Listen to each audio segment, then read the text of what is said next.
안녕하세요. 시작은 간호사 시간의 모니입니다. 저는 IT 회사에서 마케터로 일하고 있습니다. 안녕하세요. 시작은 간호사 시간의 함작가입니다. 저는 회사원이자 작가, 프리랜서, 그리고 전 간호사입니다. 저번 주에 이어서 이번 주도 간호사 출신 7년차 의료기기 마케터 남보라 선생님과 인터뷰 진행하고 있는데요.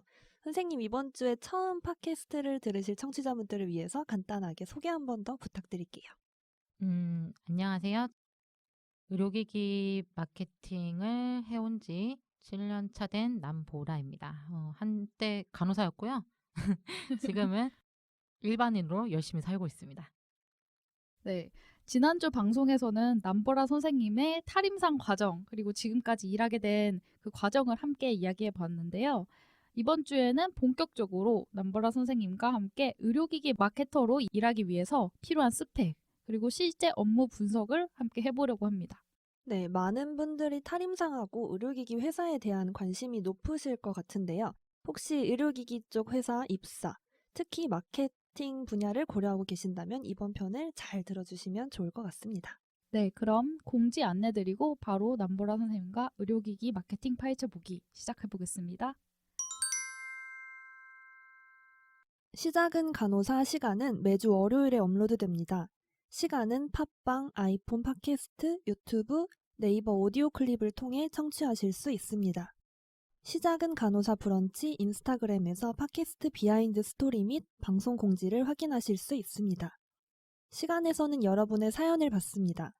헬로시간 HELLOSIGAN @gmail.com으로 사연을 보내주세요. 간호사 공감 스토리, 탈간호 관련 궁금증, 그 밖의 각종 고민 사연 등 모든 이야기를 환영합니다. 좋아요, 구독, 하트 날려주시는 여러분 사랑합니다. 본격적으로 2부 인터뷰를 시작해 볼 텐데요. 선생님, 의료기기 마케터는 실제 회사에서 어떤 일을 하는지 좀 소개해 주시겠어요? 간단한 소개 정도로는 감이 좀 잘 안 오시는 분들이 많을 것 같아요. 그래서 제가 의료기기 마케터 채용 공고를 한번 준비를 해봤습니다. 이 공고를 함 작가님께서 한번 읽어주시면 제가 그에 대해서 설명을 좀 해드리도록 할게요. 제가 한번 읽어드릴 텐데 이 채용 공고는 남보라 선생님 인스타그램 나중에 저희가 공지사항으로 올려드릴 텐데요. 그쪽 보시면서 함께 들어주시면 더 좋을 것 같아요. 그래서 읽어드릴게요. 채용 공고 직무 프로덕트 스페셜리스트 주요 업무 시장 분석, 제품 기획, 제품 피처 책정, 제품 출시 전략 수립 등 PM 전반 업무 연구소와 프로덕트 포트폴리오 앤 로드맵 수립 관리 국내외 제품 교육 및 디몬스트레이션 내부 직원 교육 국내외 행사, 학회, 워크샵 등 지원 고객 피드백을 이용하여 제품 성능, 피처, 워크플로우 향상 장비 임상 테스트 및 연구 제품 임상 자료 제작, KOL 관리. 제가 이렇게 한번 읽어드려 봤는데 사실 읽으면서 저도 자꾸 버벅버벅하고 막 읽으면서도 아 한숨이 나오는 그런 좀 말들이 몇 가지 있어요. 아마 그렇죠. 들으시는 분들도 좀 어렵고 생소하실 수도 있을 것 같아요. 저는 100% 생소하다고 확신이 들고요. 저도 지금은 되게 이런 말들이 익숙해졌지만 KO의 관리라던가 음. 뭔가 뭐 프로덕트 포트폴리오 로드맵 이런 거 정말 처음에는 이해를 아예 못 해가지고 집에 가서 몰래 이거 약간 병원에서도 모르는 거 있으면 적어놓고 집에 가서 몰래 찾아보는 것처럼 그때는 아는 그렇게 척하고. 그때는 그냥 우선 듣고 빨리 적어놔요. 그래서 저 찾아본 그런 단어들이 몇 개가 있네요. 이거 조금 더 선생님이 자세하게 얘기를 해주시면 좋을 것 같아요. 보통 이런 식으로 공고에 이런 단어들이 나와요. 그런데 간호사들은 이런 단어와 거리가 먼 삶을 살잖아요. 네. 그러다 보니 이거 자체를 이해를 못하고 되게 유명한 회사네? 얼랑? 마케팅이네? 얼랑? 이 회사 외국계인데 이러면서 원서를 넣는단 말이죠. 이러다가 망합니다. 보통은. 그래서 제가 일부러 이렇게 나와 있는 거에 대해서 하나씩 설명을 좀 저의 기준으로 해서 설명을 좀 드리고자 해서 읽어달라고 좀 이야기를 드린 거예요. 일단은 회사에 따라서 부서명이 좀 달라요. 저는 지금까지 마케팅팀, 마케팅 임상학술팀 이렇게 근무를 했는데 이런 업무는 마케팅 아니면 임상학술팀 아니면 뭐 제품 기획팀, 상품 기획팀, 전략 기획팀 이런 식에서 업무를 다 많이 하고 있습니다. 이거는 회사에 따라 나눠집니다. 첫 번째 시장 분석, 제품 기획, 제품 피처 책정, 그리고 제품 출시 전략 및 PM 전반 업무. 이거는 프로젝트 매니저라고 해서 그 밑에 있는 연구소와 프로덕트 포트폴리오 그리고 로드맵 수립 관리 요까지 다 해서 PM 업무라고 합니다. 요런 프로젝트 매니저 PM이라고 하는 거는 거의 대리 말급, 과장급 이때부터 보통 많이 진행을 해요. 그래서 맨 처음에 의료기기 회사로 간다. 그런데 가가지고 사원이라 업무를 받았다. 그러면 이 업무는 못 하십니다. 프로젝트 매니저라는 게 이게 좀 안 와닿으실 수도 있는데 쉽게 말하면은 전반적으로 큰 틀에서 이게 A부터 Z까지 돌아가려면 어떻게 해야 되는지 일정 조정하고 협업을 다 생각을 해가지고 고려하고 약간 이런 업무 맞죠? 그렇죠. 쉽게 얘기해서 의사가 오더 짜듯이 정말 적절한 비유. 그 이런 비유 의사가 너무 오더 좋아요. 짜듯이 이 환자한테 내가 오늘 여기서 여기까지를 다 해야 되는데 이거를 처음부터 MPO 걸기 시작해서 막 큐 8시간마다 바이탈 쫙 하는 거에서 주사 주고 약 주고 행위 주고 쭉쭉쭉쭉 해서 그 안에 있는 간호 수행까지 모든 걸 다 하는 게 PM입니다.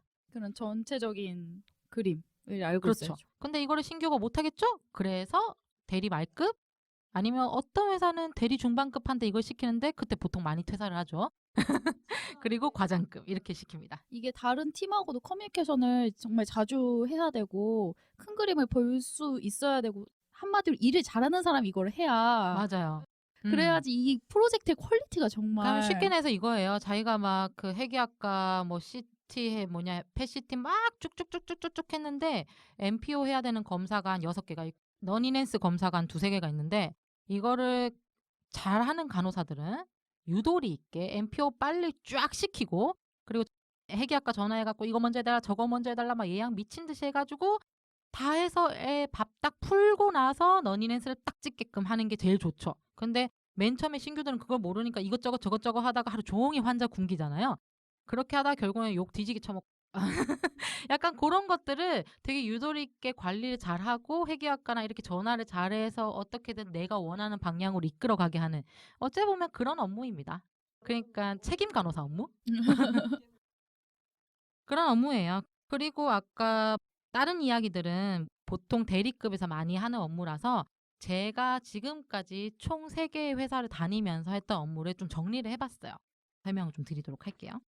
자, 먼저 일단 제가 했던 업무는 총 카테고리를 나누자면 3개로 나눌 수 있어요. 기획하고 마케팅. 그래서 기획, 3가지 분류로 나눌 수 있는데 첫 번째가 기획이랑 마케팅, 국내의 마케팅 포함인 거고 두 번째가 임상이랑 교육, 그리고 세 번째가 학술 분야로 나눌 수가 있어요. 그중 제일 많이 한 게 직급 따라 좀 다르긴 해요. 근데 제가 제일 많이 했던 거는 기획이랑 마케팅 1번이었죠.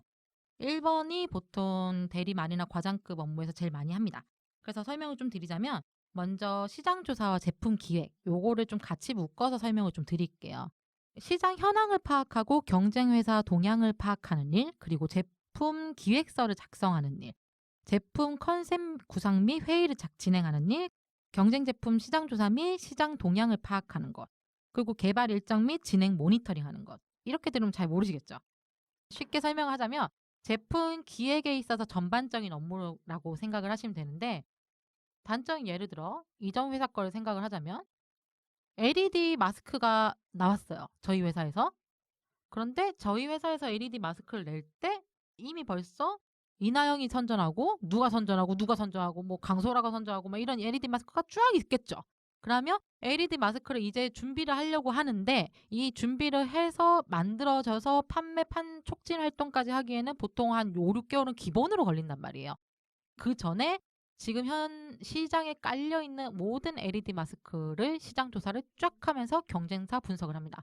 얘는 얼마, 얘는 LED가 몇 개, 얘는 몇 개인데 얼마고, 얘는 몇 개인데 얼마고, 얘는 충전하는데 몇 개가 들고, 얘는 뭐 따로 구매가 가능하고, 얘는 렌탈이 가능하고, 막 이런 식으로 경쟁회사 동향을 파악하면서 현재 판매된 개수, 반응 그리고 뭐 홈쇼핑까지 하는 것들 쫙 다 확인합니다. 그리고 나서 어느 정도 이걸로 치고 들어가서 괜찮겠다. 좀 성과가 나겠다. 그러면 신제품 기획서를 작성을 하죠. 왜냐하면 다른 회사는 ABC의 다른 회사가 이러한 장점이 있지만 우리 회사는 그거보다 더 끼깔나는 이런 장점이 있으니 이거를 특장점 피처스로 밀어서 한번 해보자. 그러면 승산이 있을 것이다. 안 그러면 다른 회사가 갖고 있는 것을 빼서 올 수 있을 것이다. 그럼 시장 점유율이 높아지겠죠. 그런 기준으로 해서 신제품 작성하는 것까지 보통 PM이 맡고 있습니다.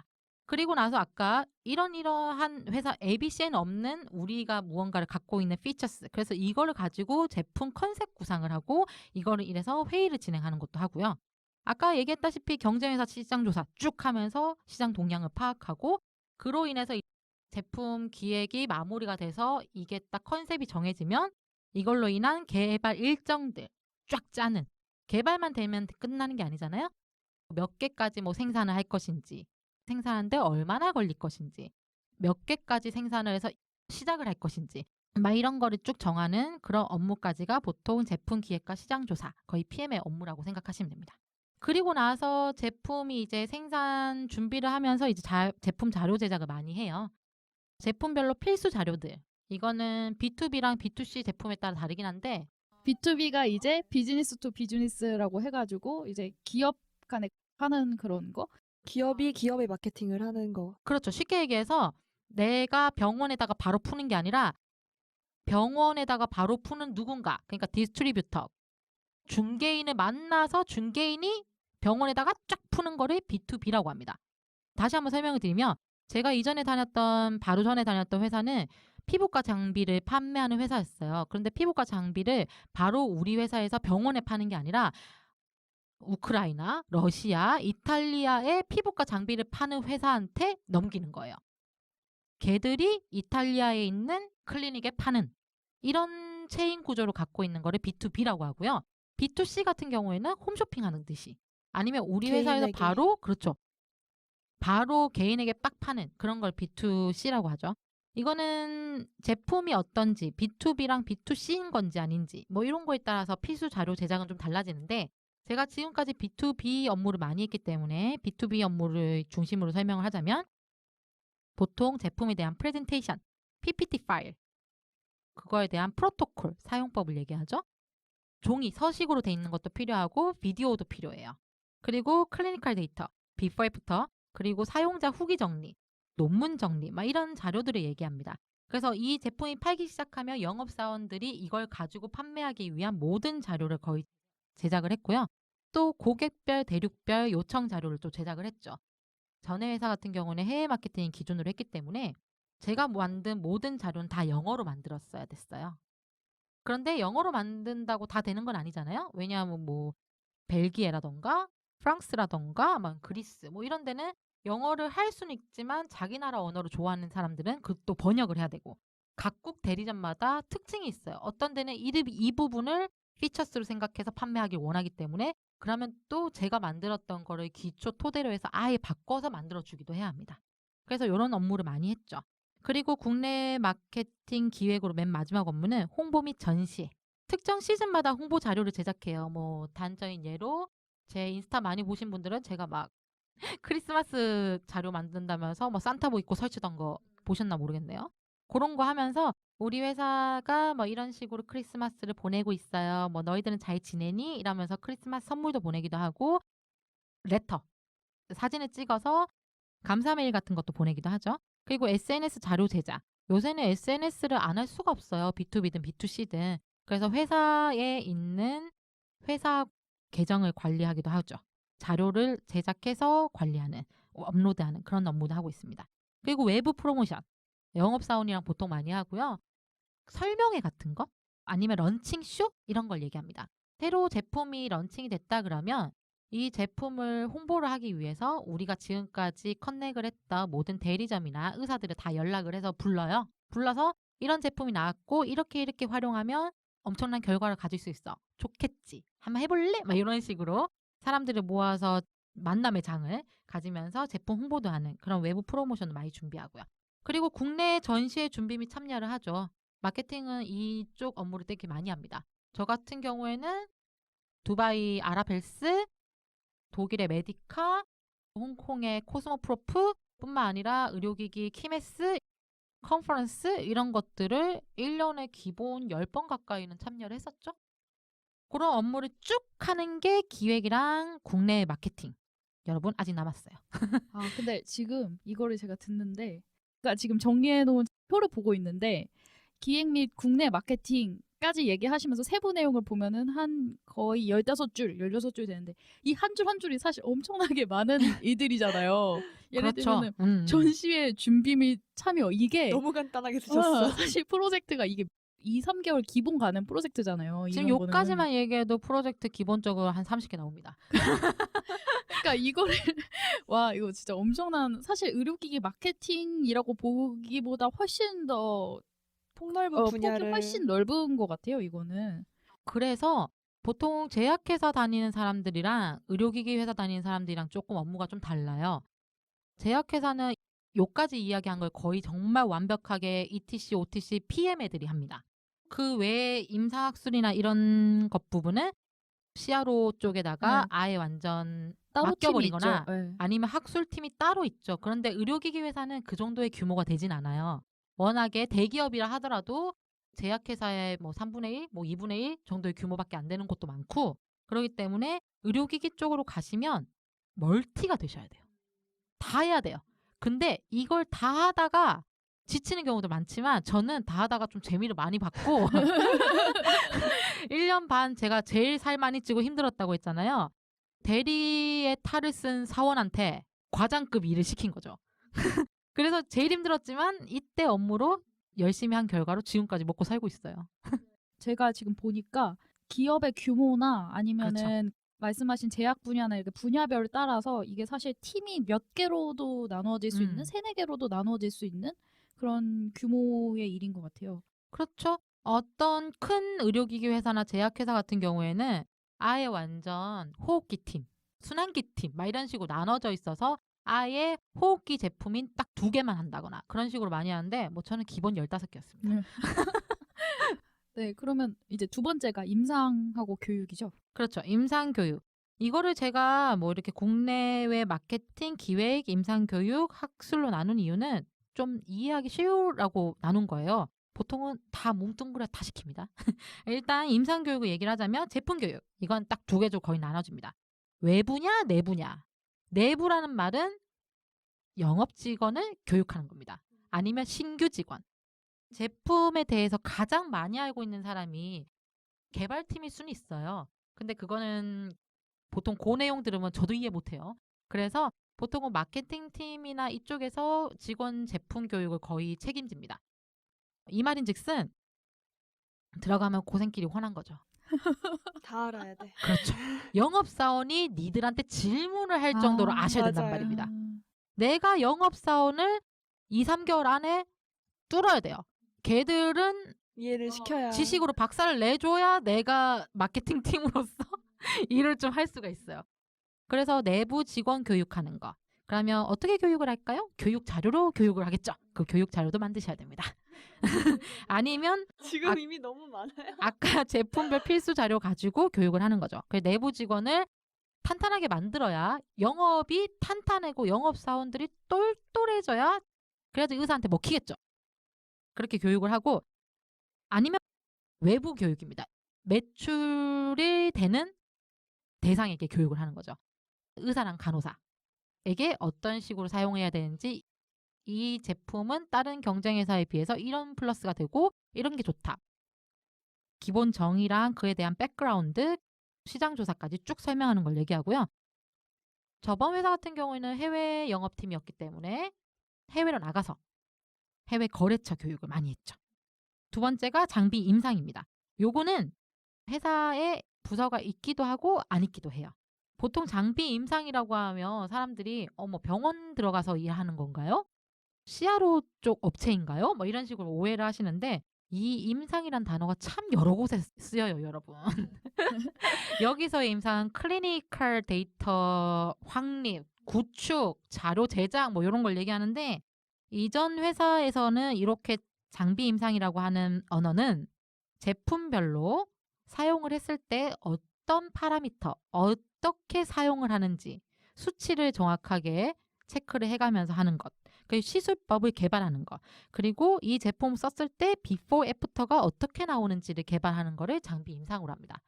제가 궁금한 게 이것도 원래 마케터가 하는 거예요? 이게 시술법까지 개발을 하신다 그래서 그래서 시술법 개발하는 것 자체가 보통은 분야별 다를 수가 있어요. 첫 번째, 두 번째, 세 번째 다 제가 개발을 했네요. 제가 생각하기엔 예를 들면 뭐 LED 마스크다. 그러면은 LED 마스크를 뭐 몇 분 단위로 뭐 일주일에 몇 번을 써야 제일 효과가 좋다. 이런 거를 개발하시는 거예요? 그렇죠. 아니면 이런 거죠. 피부가 뭐 여드름 피부일 때는 어떤 빛을 몇 번을 쏘아야 되고 몇 번 이상은 하면 안 되고 이런 거를 어떻게 개발할까요? 잘 모르겠는데. 저 전혀 감이 안 와요. 그러니까 선생님이 계시는 IT 쪽 계열이랑 아예 다른 거죠. 그래서 장비를 잘 만지어야 돼요. 그리고 그 장비에 대한 백그라운드를 많이 알고 있어야 되기 때문에 오리지널 장비라고 보통 얘기하죠. 한국에서 만드는 의료기기는 웬만해서는 오리지널 장비가 아니에요. 그래서 오리지널 장비는 보통 뭐 이스라엘, 독일, 미국 제품들이 많습니다. 그쪽 회사 장비를 다 샅샅이 알고 계셔야 합니다. 그 회사에서 나온 모든 문서들, 그러니까 논문들을 다 정리를 하고 비교를 해서 얘들도 이 컨셉에 이런 식으로 썼으니 우리는 비슷하게 만들었으니까 우리도 이런 식으로 써볼까? 그런데 얘들이랑 너무 똑같으면 그러니까 좀 더 추가를 해보자. 사용법에 있어서. 개발팀이 아니라 마케팅 부서에서 개발팀이랑 협업을 하는 거죠. 그래서 이걸 PM이라고 합니다. 아까 따지고 보면 제가 PM이라고 업무가 있다고 했는데 시장 현황 조사, 뭐 경쟁 회사 동향 파악 이런 것도 당연히 PM인 거죠. 근데 PM은 제품이 개발되기 이전부터 판매돼 가지고 아예 판매 촉진하는 모든 것까지 다 손을 대야 돼요. 그렇기 때문에 개발되기 이전에 이런 게 요새 시장에 뜬다더라. 툭 던지는 역할. 그리고 나서 개발팀을 쪼죠. 어떻게든 의견 조율을 하겠죠? 그렇게 해서 무언가를 만들었어요. 또 영업부랑 이야기를 하면서 이게 판매가 되겠니? 이 가격이면 되겠니? 이런 식으로 가격 책정을 하고 어느 정도 마무리가 돼서 이런 방향으로 딱 가자 했을 때 프로모션을 제대로 진행을 하는 거죠. 프로모션 진행하기 전에 그 시술법을 다 만들어 놓고요. 들으면서 이제 이해가 되는 게 전 이제 IT 회사니까 저희도 앱 개발을 할 때 개발 부서에서 하지만 저희 팀에서도 아니면 영업팀에서도 인사이트가 있잖아요. 뭐 예를 들면은 고객한테 들어온 그런 문의라던가 아니면은 해보니 마케팅적으로 이런 관점에서 개발적으로 이렇게 하면은 뭐 소염색이 더 좋겠다. 사람들이 만족도가 더 높아지겠다. 이런 것들을 정리를 해서 계속 인풋을 주거든요. 비슷하게 이해를 하면 될 것 같아요. 맞아요. 비슷해요. 어차피 판매는 개발팀이 아니라 영업팀에서 하는 거고 그러니까 쉽게 얘기해서 이거죠. 만드는 걸 개발이에요. 그렇지만 파는 건 영업이에요. 마케팅은 그 두 명이서 대화가 안 되는 것들을 어르고 달래가면서 회사의 이익을 위해서 총출동하는 모든 업무를 하고 있는 거죠. 그렇지만 판매가 안 되면 끝나는 거고 제품이 그지 같으면 끝나는 거기 때문에 그 세 개의 부서가 다 협업해서 일을 하는 겁니다. 보통 개발팀과 영업팀은 맨날 박터지게 싸웁니다. 자, 그래서 마지막 학술. 자, 여기서부터 KOL 관리 및 대응. KOL이 뭘까요? 보통 KOL이라고 해서 되게 채용 공고에 많이 적혀 있는데 여러분 이것도 모른 채로 면접 보러 가시면 탈탈 털리세요. KOL은 Key of Leaders. 그래서 한마디로 주요 핵심 인물. 국내 마케팅을 한다 그러면 고대병원의 마취과에 어떤 선생님이 무조건 컨펌을 해주셔야지 이 의료기기를 산다. 이렇게 돼 있으면 그 어떤 선생님이 이라고 부르는 그 사람이 KOL입니다. 핵심 고객, 그렇죠. 핵심 고객. 핵심 고객이죠. 이 사람만 구슬리면 되잖아요. 결정권자. 그렇죠. 결정권자. KOL이라고 합니다. 이 사람들에게 제품 자료를 소개하고 전달. 영업이 하기도 합니다. 그렇지만 영업이 부족하거나 조금 더 퍼더하게 디테일하게 설명을 드릴 때는 저희가 가기도 하죠. 그리고 고객과의 학술적 커뮤니케이션. 어느 정도 이제 프로젝트를 많이 수행을 하고 매출이 많이 잡히는 그런 곳은 의사 선생님들이 제 명함에다가 카톡을 보냅니다. 과장님, 대리님, 이거에 대한 논문을 뭐 주실 수 있으신가요? 제가 뭐 이거에 대해서 이제 연구를 좀 시작을 해보려고 하는데 이거 관련해서 연구가 이때까지 지금 몇 개가 진행되고 있는 건가요? 뭐 이런 식으로 연락이 많이 오세요. 아니면 또 궁금해하시는 분들도 많으시고요. 그리고 고객의 제품 관련 학술 정보 요청에 따른 대응. 똑같은 얘기예요. 학술 뭐 정보를 요청하시면 그거에 따라서 또 제가 뭐 PPT나 사용 설명서나 이런 걸 만들어 드리는 거 얘기합니다. 그리고 논문 정리. 제품별 필수 논문 자료 정리, 서칭 및 정리. 오리지널 제품이 있는 경우에는 이와 관련해 가지고 보통 논문이 엄청 많아요. 그런데 어차피 사용하는 목적이 똑같으면 이거를 대응해 가지고 자료를 사용해도 괜찮긴 하거든요. 이런 자료들을 다 인터넷에서 직접 서칭해서 요점 정리도 해 놓으셔야 됩니다. 제품 전략 수립에 맞춰서 학술적으로 접근해야죠. 그래서 이런 근거로 이렇게 사용해야 되고 저렇게 사용해야 되고 이런 논문에 이런 내용이 있고 막 이런 식으로 얘기해 가지고 업데이트하고 고객의 니즈에 맞춰서 제공하는 일까지 하고 있습니다. 네. 엄청나게 상세하고 아주 자세하게 의료기기 마케터에 대해서 직무를 잘 설명해 주셨는데 지금 정신이 한 개도 없어요. 네. 막 엄청 휘몰아쳤어. 어마어마한 이게 그 말로만 해서 그래요. 보통 교육에 오시면 제가 이때까지 만들었던 자료 뭐 그런 것들로 설명을 좀 드리면 조금 더 이해가 쉬울 텐데 팟캐스트라 팟캐스트. 그래서 좀 그러네요. 뭐 더 필요하신 분들은 남보라 선생님 인스타그램에서 교육을 참고해 주시면 될 것 같고요. 이렇게 의료기기 마케터 직무에 대해서 들어보셨는데 그렇다면 이렇게 되려면 뭘 준비해야 할지 궁금하실 것 같아요. 자격증이나 뭐 시험 점수, 그 외에 실제 채용 과정이나 면접에서 도움이 될 만한 스펙이 어떤 게 있을지 궁금합니다. 그래, 모든 회사 취업 시에 가장 중요한 건 업무와 관련된 경력이에요. 제가 첫 번째 회사 그만두고 이제 두 번째 이직했을 때부터 지금까지 그때부터는 취업이 어렵진 않았어요. 왜냐하면 워낙에 첫 번째 회사에서 많은 걸 경험했었어요. 근데 그때는 그걸 몰랐겠죠. 더 많이 업무를 해보고 싶어서 퇴사를 한 건데 그때 경험했던 거를 이력서로 적으니까 스카우트랑 헤드헌팅이 엄청 되더라고요. 그래서 가장 중요한 거는 회사 경력. 이 회사 경력인데 보통 사람들은 이거를 임상 경력이라고 생각하더라고요. 전혀 관계가 없는데. 전혀 관계가 없죠? 솔직히 얘기하면. 그래서 회사 경력이 가장 중요하니까 어떻게든 회사를 들어갈 수 있으면 들어가서 일을 해보는 게 좋다고 생각을 합니다. 이제 그런 말이 있죠. 다들 경력직을 뽑으면 신입사원은 어디에서 경력을. 그렇죠. 맞아요. 그래서 이제 처음 맞아. 진입을 할 때는 어떻게 좀 접근을 하는 게 좋을까요? 그래서 뭐 본인이 학벌이 좋다면 대기업 들어갈 수 있다고 봐요. 저는 그런 케이스를 많이 봤어요. 우와 싶은데 어느 순간 선생님 저 취업됐어 이렇게 했는데 알고 봤더니 뭐 LG 정말 현대 막 이런 데 취업된 애들도 꽤 있거든요. 그런데 저는 학벌이 좋지 않았기 때문에 그렇게는 힘들었고 그래서 맨 처음에 되게 큰 회사를 넣었는데 서류 광탈이 쭉 되길래 그다음 단계, 그다음 단계, 그다음 단계 이렇게 회사가 좀 단계가 좀 낮아졌죠. 그것도 뭐 나쁘진 않다고 봅니다. 어차피 저의 목표는 내가 업무를 해보는 거였으니까. 좀 작은 회사에서 그래도 생각보다 회사는 컸어요. 200명 넘었거든요. 다 거의. 그래서 작은 회사에서 나름 일을 했고 그 일했던 업무로서 플러스가 됐는데 만에 하나 경력이 없다 치면 작은 회사에서 스타트를 하시는 게 맞아요. 일단은 나이가 어리지 않으면 나이가 많은 경우인데 빨리 탈임상을 해야 된다. 그러면 가능한 자기 한도 내에서 큰 회사에서 시작을 정규직으로 빨리 하시는 거를 추천드립니다. 그리고 병원 근무를 해왔던 게 있다. 그러면 어떻게든 병원 근무했던 거를 이력서에 잘 녹아내리게 작성을 하셔야 돼요. 그러니까 보통은 애들이 탈임상 할 때 이력서를 쓰시면 고대 안암병원, 외과, 수술 환자 관리 및 뭐 입퇴원 관리 막 이런 식으로 간단하게 쓰는데 회사에서는 그런 걸 좋아하지 않아요. 왜냐면 뭐가 궁금해할까요? 모르는 것뿐만 아니라 쓰잘데기 없죠. 솔직하게 얘기하면 회사 근무할 때 뭐 문제가 있는 게 아니니까. 그리고 애들 뭐 다 BLS, 뭐 칼스 뭐 이런 거 쓰는데 회사에서 CPR 언제 터집니까? 그런 터지는 확률 0.00001%인데 이런 거 다 필요 없고 어째 보면 병원에서 근무한 것 중에 간호사 그러니까 업무 중에서 마케팅으로 쓸 수 있는 경력을 쓰시는 게 좋아요. 마케팅 업무가 교육 업무가 많잖아요.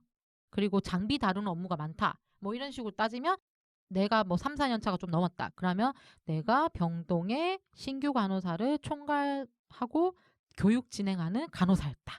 약간 좀 뻥튀기를 해가지고. 그러니까 살짝 어차피 해봤는데 이름만 조금 뻥튀기 하는 거죠. 모두 다 프리셉터를 한 번씩 하지만 그것보다 내가 총괄 진행, 요 총괄이란 말 되게 좋아하거든요. 뭐 이런 것들, 이런 식으로 써가지고 내가 어떤 식으로 프로젝트 애들을 교육했는지 교육 자료들 뭐 첨부 파일로 넣고 막 이런 식으로 하시면 좀 더 플러스가 되지 않을까 싶어요. 저 같은 경우에는 QI 한 거 있잖아요. 그렇죠. 팀에서 QI 한 것도 넣었고, 그리고 저는 프로젝트로 이제 매뉴얼을 만들었거든요. 병동 매뉴얼. 저희가 이제 기기 다루고 이런 게 많아서 저희 팀에서 그게 과제였어요. 간호 과정을 평준화한다고 해야 될까요? 이제 사람별로 이거까지는 챙기자 하는 것들 좀 평준화하는 그런 게 있었는데 그때 매뉴얼을 만들었거든요. 표준화를 시켰군요. 네. 어찌 보면. 그래서 그런 매뉴얼을 물론 제가 다 하지 않았죠. 저는 거기에서 이제 경력도 얼마 안 되고 그러니까 아이고 쩔이셨는데요. 그러면 네, 쩔이었지만 이제 그게 제가 안 한 건 아니잖아요. 그렇죠. 네. 그렇기 때문에 넣었습니다. 그리고 제가 다 한 것처럼. 다 한 것처럼 아니라 이제 정확히 면접 가서 발표했죠. 아, 저는 이 부분을 좀 중점적으로 했다. 그렇죠. 팀에서 했지만 그래도 어쨌든 그게 어필이 되게 되는 건데 이것까지 생각을 못 하시는 분들이 있을 것 같아요. 그래서 제가 탈임상 교육을 할 때 이쪽 이력서 작성하는 거에 대해서 되게 이야기를 많이 하시는데 보통 요 얘기하면 다들 이런 식으로 반응을 많이 해요. 내가 했던 업무가 이런 식으로 서술화되는군요. 왜냐하면 다들 막 시키니까 하고 오더 나오는 대로 오니까 하고 왜 이런 식으로 생각을 하시는데 생각보다 간호사는 많은 업무를 하고 있어요. 그리고 이런 이력서 작성이 가장 중요하겠죠? 근데 아까 말씀드렸다시피 가장 중요한 건 학벌이에요. 그렇군요. 우리처럼 4년제, 3년제 그리고 막 인서울 4년제 뭐 이런 거 별로 구분 별 안 하는 맞아요. 학과도 없죠. 그렇기 때문에 만에 하나 본인이 누구나 알만한 인서울 4년제 학벌이다. 그러면 솔직히 말해서 쉽게 갈 수 있습니다. 네, 저는 쉽게 갈 수 있는 거를 이때까지 많이 봐와서요. 근데 저는 제가 그렇지 않기 때문에 저는 그 이외의 모든 걸 다 채워야 됐죠. 그래서 영어와 자격증 등등을 엄청나게 빵빵하게 채웠었죠. 지금까지는 이력서 쓰고 서류 지원할 때 팁 같은 거를 좀 경험에 빗대서 팁을 말씀을 해주셨는데 면접에서 어필할 수 있는 팁도 있을까요? 면접은 이거는 이때까지 제가 지켜봤던 선생님들은 거의 대부분 그렇게 해왔기 때문에 그냥 일반적으로 얘기를 하자면 아닌 분들도 있습니다.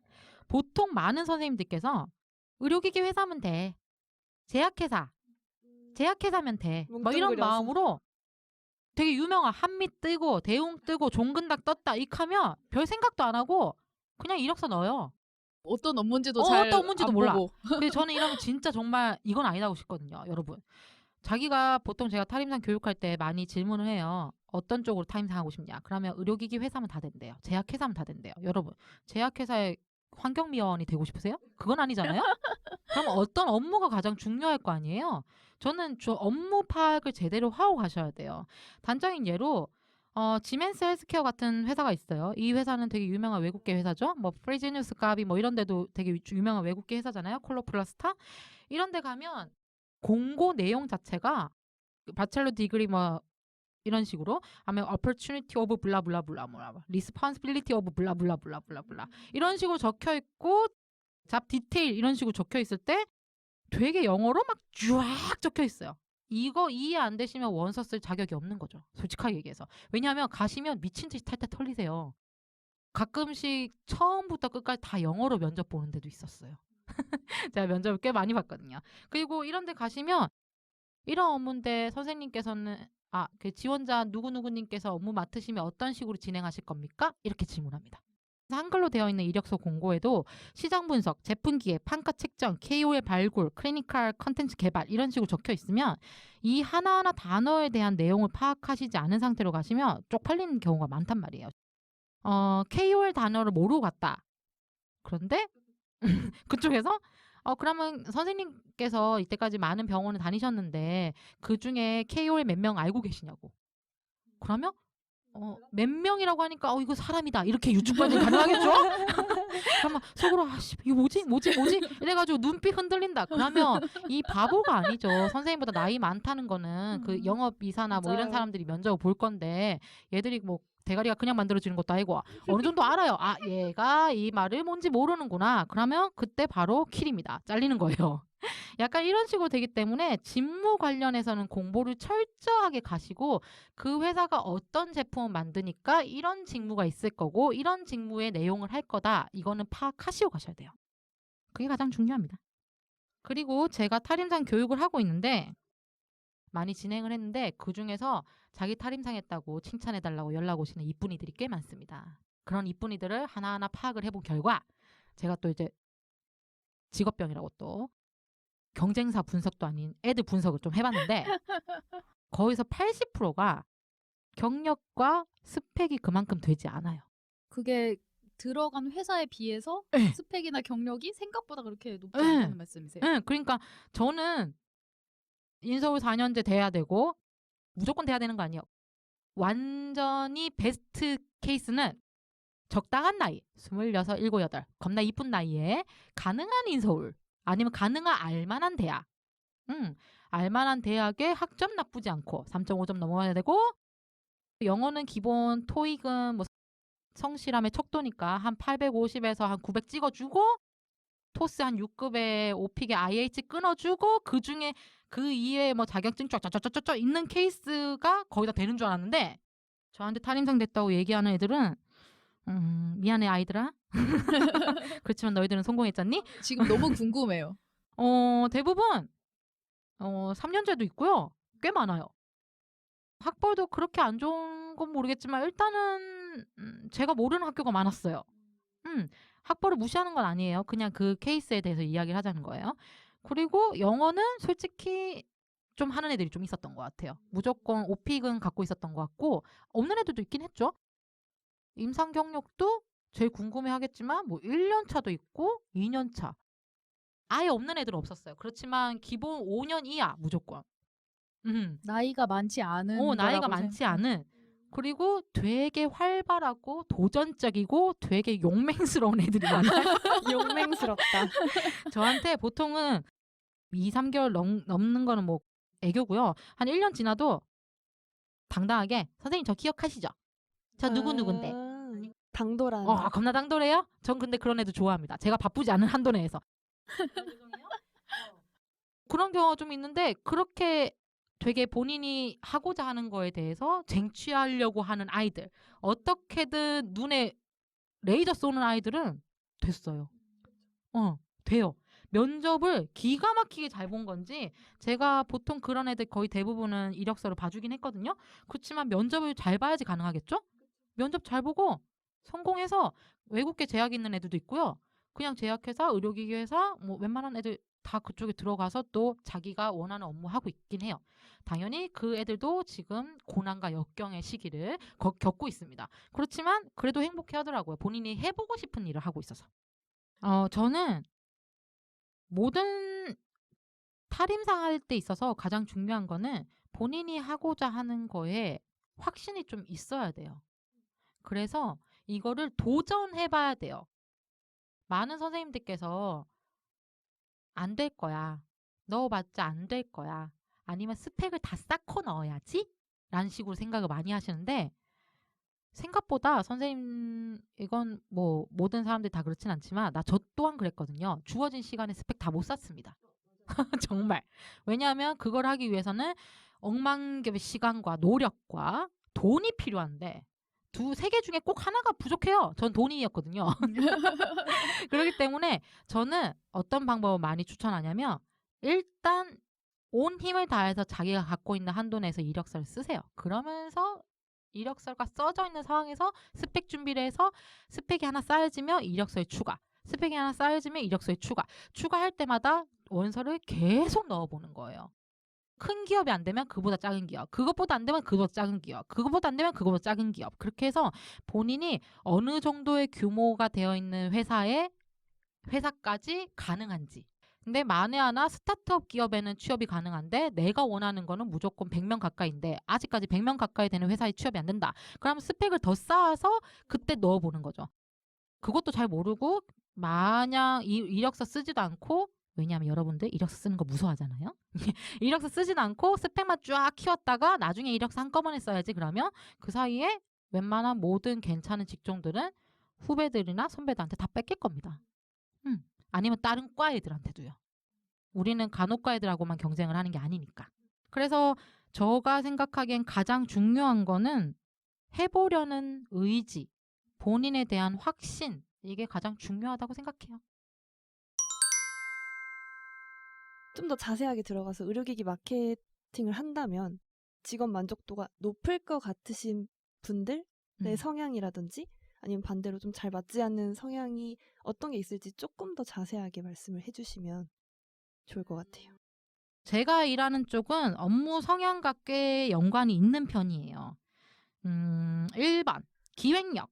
PM 업무가 마케팅은 보통 마케팅을 많이 잘하다 보면 PM 업무를 꼭 하게 돼요. 그렇기 때문에 계획을 잘 세우고 스케줄을 잘 세울 수 있는 사람이 되게 중요해요. 그 시간에 맞춰서 딱딱딱딱 일이 끝내야 되거든요. 그러니까 단적인 예로 이거는 여행 계획도 세우기 싫어하는 애들. 요러면 조금 힘듭니다. 솔직하게 얘기해서. 왜냐하면 제품 나오는 게 그냥 제품 이때까지 나오고 이때까지 나오고 이때까지 나오고 이런 게 아니라 정말 이때까지 이거 생산해서 이거 해서 패키지 만들어서 제품 자료 다 안에 집어넣어서 패키지에 이름 넣고 로고 넣고 뭐 하고 이런 식으로 정말 수십 개 단계를 쫙쫙쫙쫙 제품 일정을 짜셔야 되기 때문에 기획력이 되게 중요해요. 그리고 두 번째, 사람 만나는 일이 어렵지 않은 분. 쉽게 얘기해서 본인이 수술방에 갇혀갖고 수술하는 걸 좋아한다. 저는 환자 만나는 걸 정말 격하게 싫어합니다. 그래서 중환자실 갔습니다. 이런 아이들 있죠? 보호자분들 면담하는 게 너무너무 짜증나고 힘들어요. 이런 분들은 마케팅 조금 힘들어요. 왜냐하면 보통 마케팅과 영업 많이 헷갈려 하는데 같은 선상에 있어요. 그렇기 때문에 어느 정도 기술 영업이 마케팅이거든요. 그래서 영업을 동반을 하셔야 돼요. 한마디로 말빨 없으면 일은 할 수 있어요. 하지만 현타가 많이 오겠죠. 진짜 중요한 게 사람 만나는 것도 사람 만나는 거지만 마케터는 진짜 글과 말로 일하는 직무기 때문에 진짜 말씀하신 게 진짜 말을 잘해야 된다. 커뮤니케이션 능력 이런 거. 그렇죠. 말을 잘해야 되는데 또 말 잘하는 애들 중에 그 흐지부지하게 끝난 애들 있죠. 그러면 요것도 그렇죠. 그래서 영업이랑 마케팅은 끝마무리 잘하면서 기획력 있게 말을 겁나 잘하는 이런 게 되게 중요해요. 그리고 발표, 교육 등의 일가견이 있는 분. 맨 처음에 마케팅 사원 대리 주임으로 가시면 프레젠테이션 이빨 시킵니다. 보라야, 우리 아주대병원 갈 거야. 6시, 새벽 6시에 프레젠테이션 할 건데 의사쌤 6명, 인턴 15명, 레진 포함해서 간호사 한 30명 올 건데 준비해. 뭘 준비하라는 거죠? 어디부터 나는 어디까지. PPT만 하는 줄 알았는데 걔들 밥까지 샌드위치까지 준비를 다 하라네요? 내가 발표할 때 쓰는 교육 자료들 이런 거 다 준비를 해야 되겠죠. 그런 것도 준비하는 것도 기획력이 포함되지만 제일 중요한 건 발표를 잘해야 돼요. 안녕하십니까. 요딴 소리 하시면 안 되거든요. 되게 회사에 대해서 이미지예요. 마케팅은 거의 회사의 이미지 역할? 영업도 그렇습니다. 회사의 대표적인 이미지를 많이 나타내는 직종 중에 하나이기 때문에 잘 꾸미고 깔끔하게 잘 해서 회사의 제품을 누구나 궁금하게끔 사게끔 만드는 업무를 하셔야 되기 때문에 교육을 잘 하셔야 됩니다. 자, 그리고 꼼꼼한 성격. 그렇습니다. 숫자에 매우 능하셔야 돼요.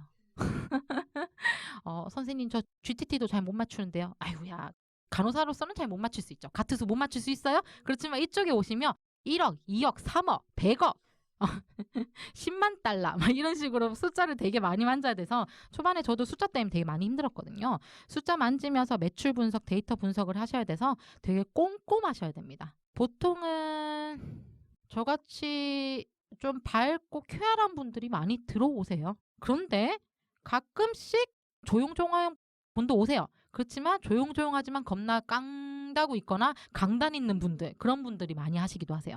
근데 소심하고 소극적이다. 사람 많이 잘 못 만난다. 많이 심각하게 덜렁거린다. 그러면 주임 때부터 겁나 열심히 털리다가 일을 하실 거예요.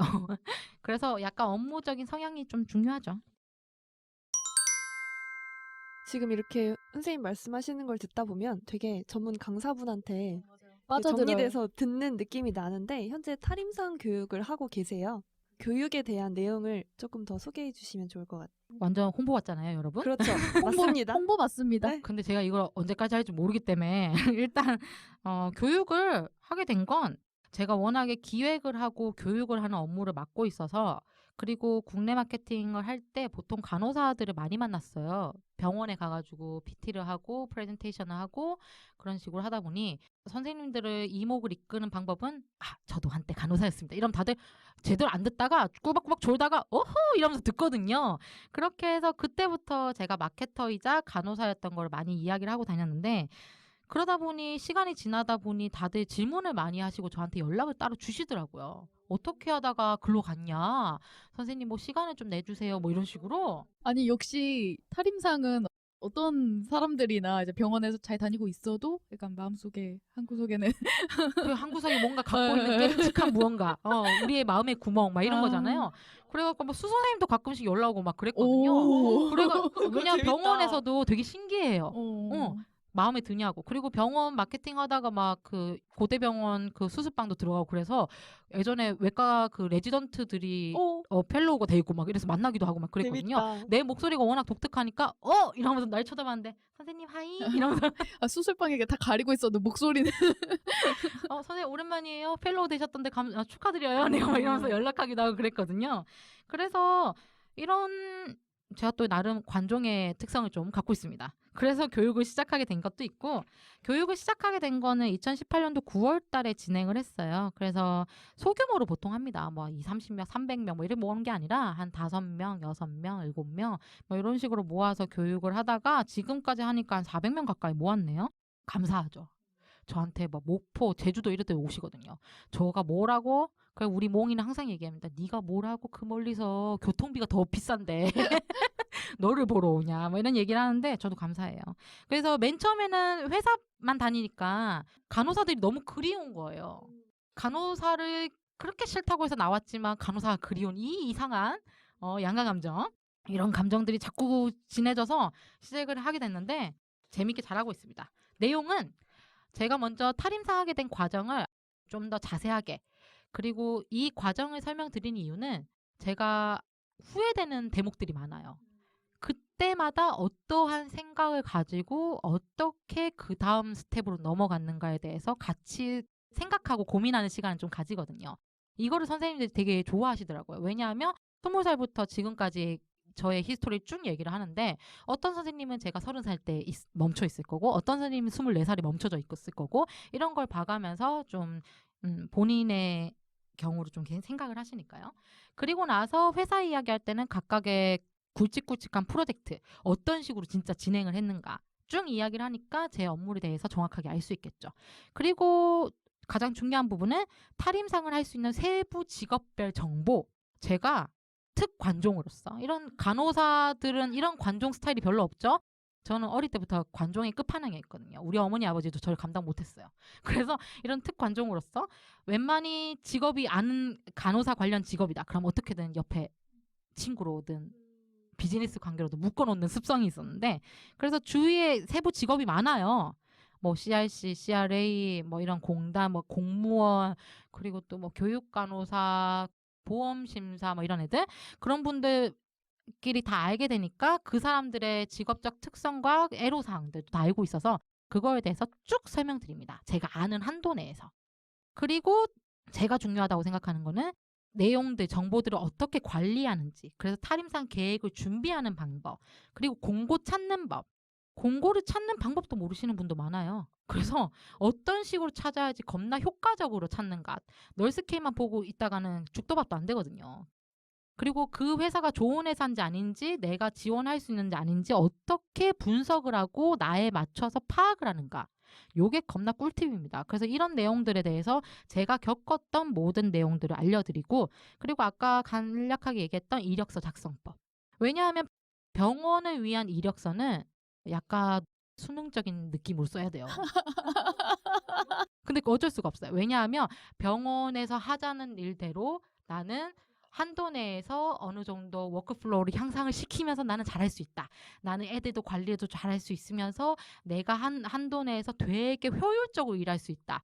대신 간호부의 반기를 들지 않는다. 난 노조를 하지 않는다. 뭐 이런 마음으로 글을 써야 되는데 회사에서는 자기 어필 안 하면 안 뽑혀요. 왜냐하면 어필을 존나 해도 모질라요. 왜냐하면 걔들은 우리가 그냥 약 주는 애들, 주사 주는 애들로 알기 때문에 했던 업무 하나하나를 좀 세세하게 마케팅 회사의 업무에 맞춰 설명을 해야지 그걸 안 하고 그냥 뭐 수술 환자 간호, 입퇴원 환자 간호 뭐 이런 식으로 적으면 그 사람들은 우리가 필요가 없거든요. 그래서 이력서를 어떤 식으로 써야 존이 있어 보이게 쓰는가, 그리고 면접은 어떻게 봐야 하는가, 이런 거에 대해서 좀 설명을 하죠. 그래서 5시간을 합니다. 하고 나면 목이 쉬어요. 지금도 벌써 목이 쉬어가는데 이런 텐션을 끝까지 가요. 이렇게 하고 있습니다. 저도 탈임상 교육을 들었는데 남보라 선생님이 하시는 되게 꿀팁들이 많아요, 정말. 그리고 저는 개인적으로 지금 회사를 다니고 있지만 되게 도움되는 것들이 많았어요. 관심 있으시면 정말 한번 들어보시는 걸 굉장히 추천을 드리고, 또 언제까지 할지 모르기 때문에 그렇죠. 제가 새로운 회사에 들어가면 좀 힘들지 않을까 싶기도 해요. 네, 그래서 남보라 선생님 인스타그램 보시면은 그런 일정 있으니까 한번 참고하시면 될 것 같아요. 마지막 질문인데요. 병원을 선생님께서 이제 퇴사도 하시고 탈임상도 하시면서 많은 선생님들을 만나셨을 것 같아요. 이런 탈임상을 준비하시는 선생님들에게 뭔가 조언을 해주신다면 어떻게 말씀을 해주실지. 진짜 로컬 다닐 때, 그리고 종합병원 다닐 때, 그리고 첫 번째 회사 다닐 때 진짜 이런 생각 많이 했어요. 와, 나만 이렇게 역같나? 내 인생만 이렇게 그지 같나? 나는 왜 이렇게 하루하루가 쉽지가 않냐? 이런 생각이 너무 많이 들어서 고시원 사거나 이럴 때 진짜 미친 듯이 펑펑 울었어요. 하루하루 돈 내는 것도 힘들고 막 그래서요. 그렇게 해서 했는데 지금 생각하면 저는 계속 이거를 견디고 넘어섰으면 좀 더 쉬웠을 텐데, 넘어서기도 전에 나는 못할 거야, 나는 힘들어, 나는 안 돼, 이러면 자꾸 후회했더라고요. 그러면서 포기했어요. 이거를 포기를 안 하고 다시 역행을 한 게 28살이잖아요.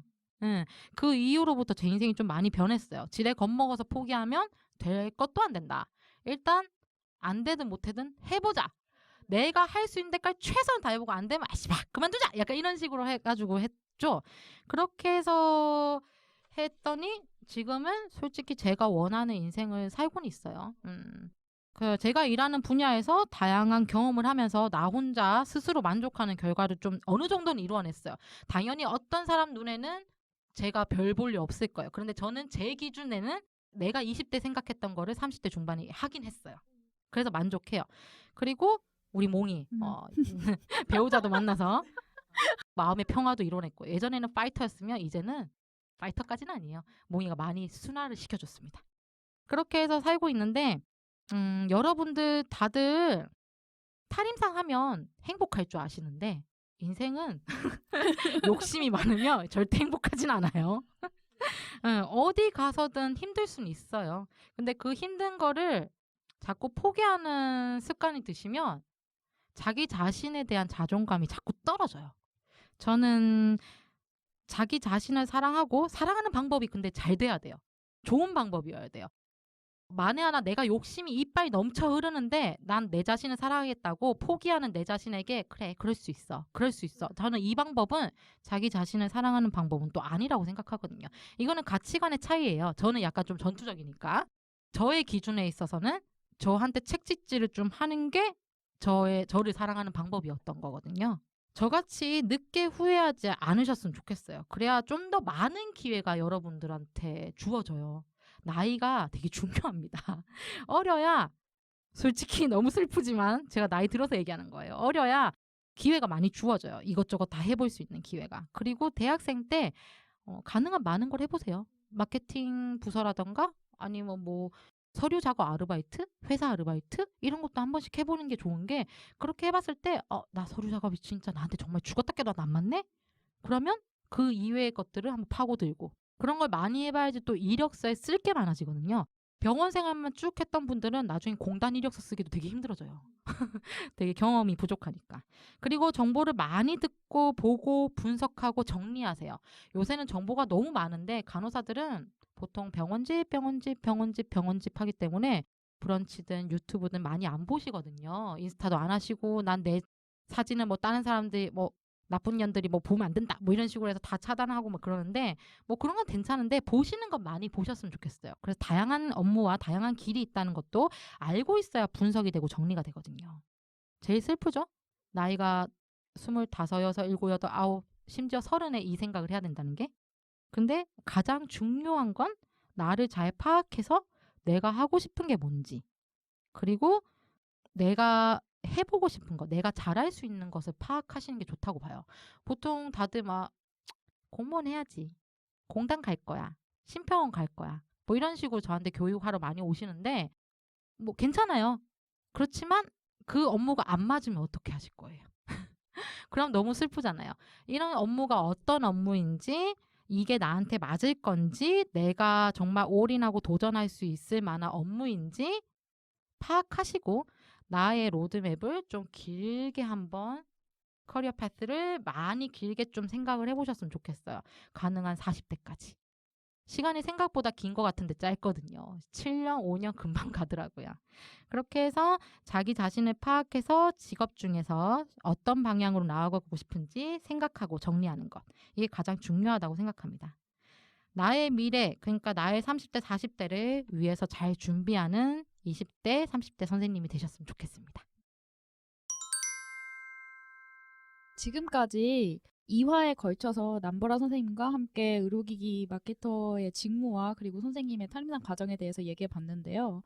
탈임상이라는 그런 말을 떠나서 한 가지 직무를 이렇게 심도 깊게 들을 기회가 사실 흔치가 않거든요.